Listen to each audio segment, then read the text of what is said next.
আপনাকে পূর্ণাঙ্গ মুমিন হওয়ার জন্য 3 নম্বর আপনাকে যে গুণ অর্জন করতে হবে।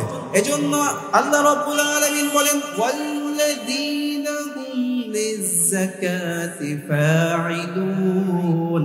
আল্লাহ রাব্বুল আলামিন বলেন পূর্ণাঙ্গ মুমিন হচ্ছে, কমপ্লিটলি মুমিন হচ্ছে ওই সকল লোক যারা যাকাত ঠিকমতো আদায় করে থাকে।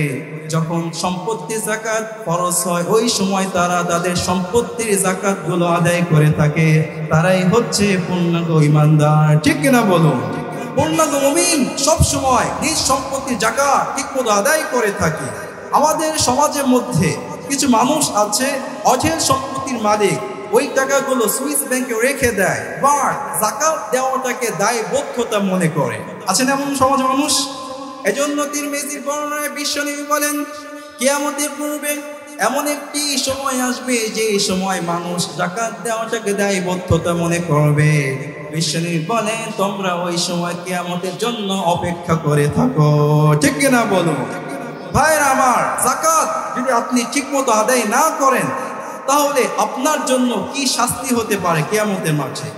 এজন্য বুখারী শরীফের বর্ণনায় হাদিস নং 1403 عن أبي هريرة رضي الله تعالى أنه قال قال رسول الله صلى الله عليه وسلم من أتاه الله مالا فلم يؤد زكاته مثل له ماله يوم القيامة شجاعا أقرع له زبيبتان يطوقه يوم القيامة سبحان الله বলেন।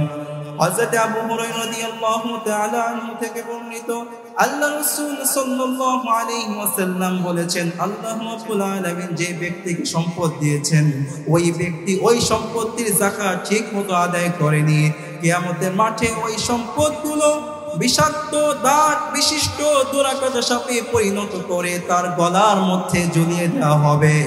এরপর ওই সাপটা বারবার চোখর দিয়ে বলবে আনা মালুক, আমি তোমার সম্পদ, বারবার দংশন করে করে বলবে আনা কানজুক, আমি তোমার সঞ্চিত সম্পদ, যে সম্পদগুলো তুমি সুইস ব্যাংকের মধ্যে জমা করে রেখেছিলে। ঠিক কিনা বলুন? আমাদের সমাজে কিছু মা বোনেরা আছে কয়েক ভরি স্বর্ণ দিয়ে ইয়াররিং বানায়, চেন বানায়, কানে দুল বানায়, পায়ে নুপুর বানায়, এইগুলো আলমারির মধ্যে ভরে রাখে, বাট ওই স্বর্ণের যাকাত দিতে তারা চায় না।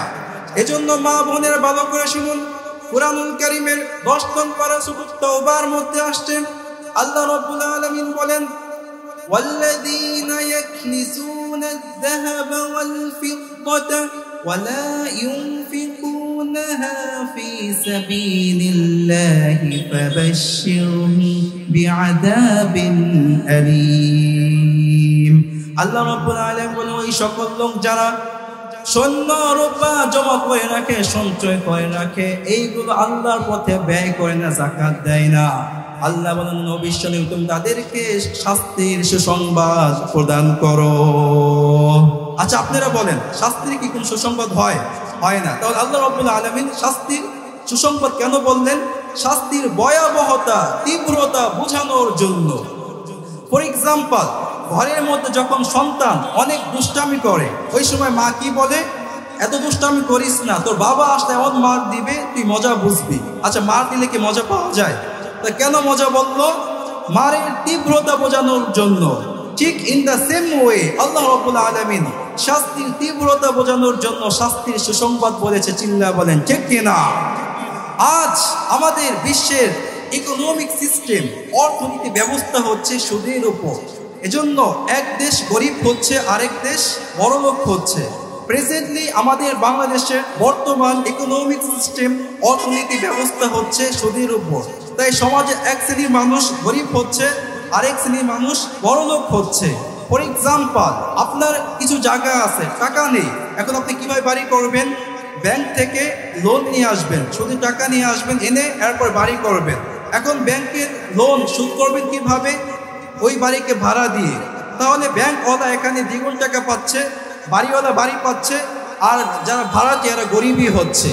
তাহলে বিশ্বের ইকোনমিক্স, অর্থনীতির সিস্টেম সুদের উপর হওয়ার কারণে সমাজে এক শ্রেণীর মানুষ গরিব হচ্ছে, অপর শ্রেণীর মানুষ বড়লোক হচ্ছে। চিল্লা বলেন ঠিক কিনা?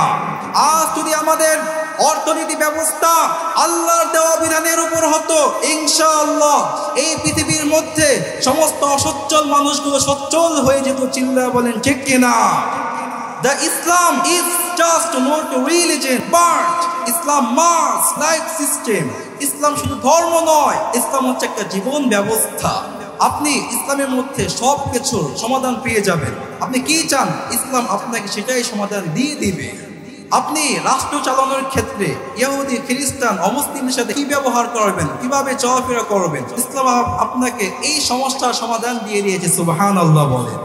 এজন্য কুরআনুল কারীমের 6 নং পারা 16 নং পৃষ্ঠায় সূরাতুল মাইদাতের 51 নম্বর আয়াতে কারিমার মধ্যে আসছে আল্লাহ রাব্বুল আলামিন বলেন, ইয়া আইয়ুহাল্লাযীনা আমানু লা তাত্তাখিযুল ইয়াহুদা ওয়ান নাসারা আউলিয়া বা'দুহুম আউলিয়াউ বা'দ।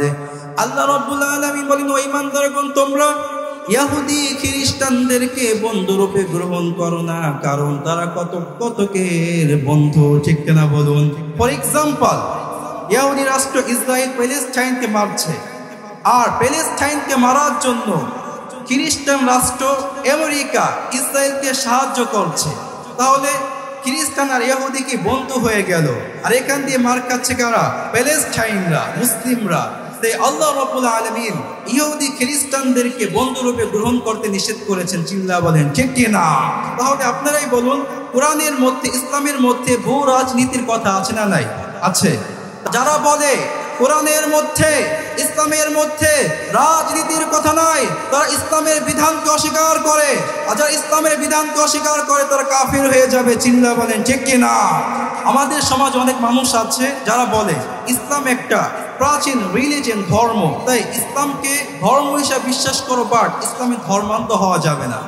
তাহলে আল্লাহ রাব্বুল আলামিন আপনার জন্য ইসলাম ধর্মকে ফিক্সড, নির্দিষ্ট করেছেন। তাই এই জন্য ইসলাম ধর্মকে অন্ধের ন্যায় আপনাকে বিশ্বাস করতে হবে। চিল্লা বলেন ঠিক কিনা?